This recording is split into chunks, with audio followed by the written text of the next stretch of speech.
Hello everyone, welcome to మహా foods and arts.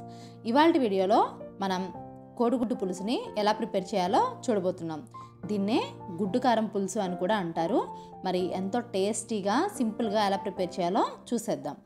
ముందుగా దీనికోసం ఒక ప్యాన్ హీట్ చేసుకొని దాంట్లో 2 టేబుల్ స్పూన్స్ ఆయిల్ని యాడ్ చేసుకోండి. ఇది కొంచెం హీట్ అయ్యాక దీంట్లో ఒక 1/2 టేబుల్ స్పూన్ పసుపు, అలానే ఒక 1/2 టేబుల్ స్పూన్ సాల్ట్ వేసుకొని ఇదంతా ఒకసారి మిక్స్ చేసి ఇప్పుడు దీంట్లో మనం ముందుగా బాయిల్ చేసుకున్న ఎగ్స్ని వేసుకోవాలి. మీరు ఎన్ని ఎగ్స్తో కర్రీ ప్రిపేర్ చేయాలనుకుంటున్నారో అన్ని ఎగ్స్ తీసుకోవచ్చండి. నేను ఇక్కడ 6 ఎగ్స్ తీసుకున్నాను. వీటిని ఇప్పుడు టాస్ చేసుకుంటూ ఇలా కలుపుకుంటూ చక్కగా మంచి గోల్డెన్ కలర్ వచ్చేంత వరకు ఫ్రై చేసుకోవాలి. చూసారు కదా, ఇవన్నీ ఈవెన్గా చక్కగా ఫ్రై అయిపోయాయి. ఇప్పుడు వీటిని ఒక ప్లేట్లోకి తీసుకొని పక్కన పెట్టుకుందాం.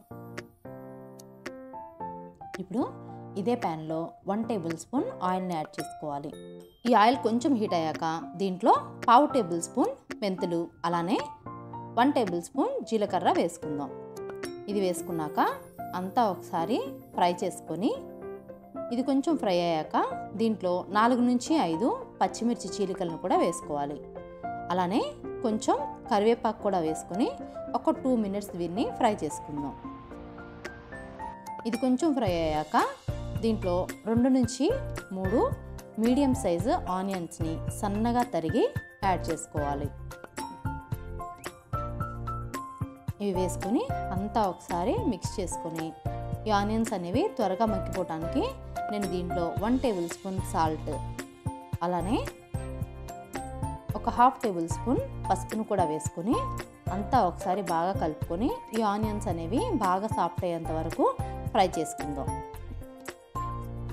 ఇది కొంచెం ఫ్రై అయ్యాక దీంట్లో 1 టేబుల్ స్పూన్ అల్లం వెల్లుల్లి పేస్ట్ని కూడా వేసుకొని ఈ అల్లం వెల్లుల్లి పేస్ట్ అనేది పచ్చివాసన పోయేంత వరకు ఫ్రై చేసుకోవాలి.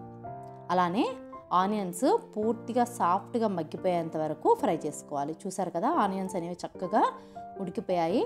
ఇప్పుడు దీంట్లో 3 నుంచి 4 బాగా పండిన మీడియం సైజు టమాటాలని సన్నగా కట్ చేసుకొని యాడ్ చేసుకోవాలి. ఈ టమాటాలంతా ఒకసారి మిక్స్ చేసుకొని మూత పెట్టుకొని 5 నుంచి 10 నిమిషాల వరకు స్టవ్ని లో టు మీడియం పెట్టుకొని కుక్ చేసుకోవాలి. ఈ టమాటా అంతా మెత్తగా ఉడికిపోవాలండి, అప్పుడే కర్రీ అనేది చాలా బాగుంటుంది. చూసారు కదా, చక్కగా సాఫ్ట్ అయిపోయింది పూర్తిగా. ఇప్పుడు దీంట్లో మనం చిన్న నిమ్మకాయ సైజ్ అంతా చింతపండుని నానబెట్టుకొని ఆ వాటర్ని తీసుకొని దీంట్లో యాడ్ చేసుకోవాలి. మీరు వాటర్ యాడ్ చేసుకునేప్పుడు మీరు ఎంతవరకు అయితే పులుపు తినగలరో దాన్ని చూసుకొని యాడ్ చేసుకోండి. ఇలా వాటర్ వేసుకున్నాక స్టవ్ని మీడియం ఫ్లేమ్లో పెట్టుకొని ఈ వాటర్ అంతా బాగా ఎగిరిపోయేంత వరకు కుక్ చేసుకోవాలి. చూసారు కదా, వాటర్ అనేవి చక్కగా ఎగిరిపోయాయి, పులుసు అనేది ఎగిరిపోయింది. ఇప్పుడు దీంట్లో మనం మసాలా పౌడర్స్ని యాడ్ చేసుకుందాం. 2 టేబుల్ స్పూన్స్ కారం, అలానే 1 టేబుల్ స్పూన్ ధనియా powder, 1 tablespoon garam masala add చేసుకుందాం. ఇవి వేసుకొని అంతా ఒకసారి బాగా మిక్స్ చేసుకోవాలి. ఈ ఆయిల్ అంతా సపరేట్ అయిపోయి మనకి ఈ మసాలాలు అనేవి చక్కగా ఫ్రై అయిపోతాయండి. చూసారు కదా, ఆయిల్ అనేది చక్కగా సపరేట్ అయ్యి ఎలా కనిపిస్తుందో. ఇప్పుడు మనం దీంట్లో ఒక 300 ml వాటర్ని యాడ్ చేసుకోవాలి. మీరు ఈ కర్రీ కన్సిస్టెన్సీ ఎలా కావాలనుకుంటున్నారో దాన్ని బట్టి వాటర్ యాడ్ చేసుకోండి. ఇప్పుడు రుచికి సరిపడా సాల్ట్ని కూడా వేసుకొని అంతా ఒకసారి మిక్స్ చేసుకొని 2 నిమిషాల పాటు చక్కగా ఉడకనివ్వాలి.